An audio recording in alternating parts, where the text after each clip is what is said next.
আওয়ামী লীগ নেতৃত্বাধীন ১৪ দলীয় জোট ক্ষমতায় আসার পর অন্য অনেক কিছুর মতো ২০১০ সালের ১৫ ফেব্রুয়ারি জিয়া আন্তর্জাতিক বিমানবন্দরের নাম পরিবর্তন করা হয়। তখন বিমানবন্দরটির নামকরণ করা হয় হযরত শাহজালাল আন্তর্জাতিক বিমানবন্দর। ছাত্র জনতার আন্দোলনের মুখে শেখ হাসিনার সরকার পতনের পর থেকে আলোচনায় আসে হযরত শাহজালাল আন্তর্জাতিক বিমানবন্দরের নাম পরিবর্তনের। দিন দিন জোরালো হচ্ছে এই দাবি।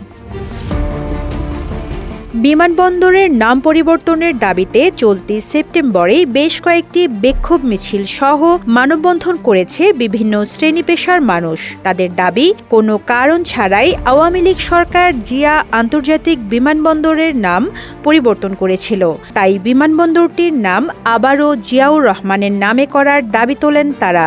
একমাত্র ওয়ালটন এসি দিচ্ছে 1 বছরের রিপ্লেসমেন্ট গ্যারান্টি।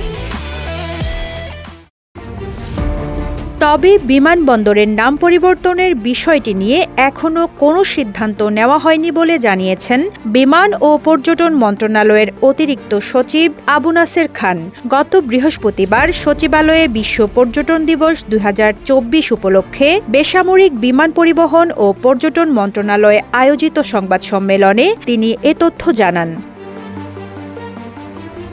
আবু নাসের খান বলেন, হযরত শাহজালাল আন্তর্জাতিক বিমানবন্দরের নাম পরিবর্তনের ব্যাপারে এই মুহূর্তে কোনো সংবাদ নেই। এটি পরিবর্তন করা হবে কিনা সেটি পরে সিদ্ধান্ত নেওয়া হবে বলেও জানান তিনি।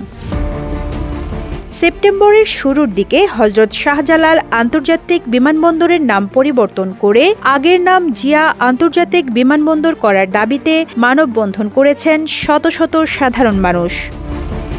মানববন্ধনে বক্তারা বলেন, শহীদ প্রেসিডেন্ট জিয়াউর রহমানের স্মৃতির প্রতি শ্রদ্ধার অংশ হিসেবে ১৯৮১ সালে বিচারপতি আব্দুস সাত্তার সরকার এই বিমানবন্দরের নাম রাখেন জিয়া আন্তর্জাতিক বিমানবন্দর। তবে ফ্যাসিবাদ আওয়ামী লীগ সরকার রাজনৈতিক প্রতিহিংসায় এই বিমানবন্দরের নাম পরিবর্তন করে। তারা জিয়াউর রহমানের জনপ্রিয়তাকে ভয় পায় বলেই তার নাম মুছে ফেলার চেষ্টা করেছে।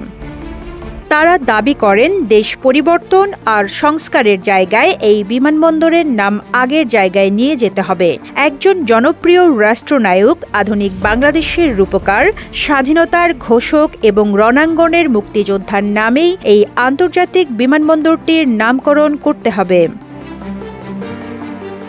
সর্বস্তরের জনগণের ব্যানারের আয়োজনে মানববন্ধন কর্মসূচিতে আশেপাশের এলাকার বিভিন্ন শ্রেণী-পেশা ও মতপথের মানুষ যোগ দেন। স্থানীয় বিএনপির নেতাকর্মীরাও উত্তরার বিভিন্ন থানা, ওয়ার্ড ও ইউনিটের ব্যানার নিয়ে মানববন্ধনে একাত্মতা পোষণ করেন।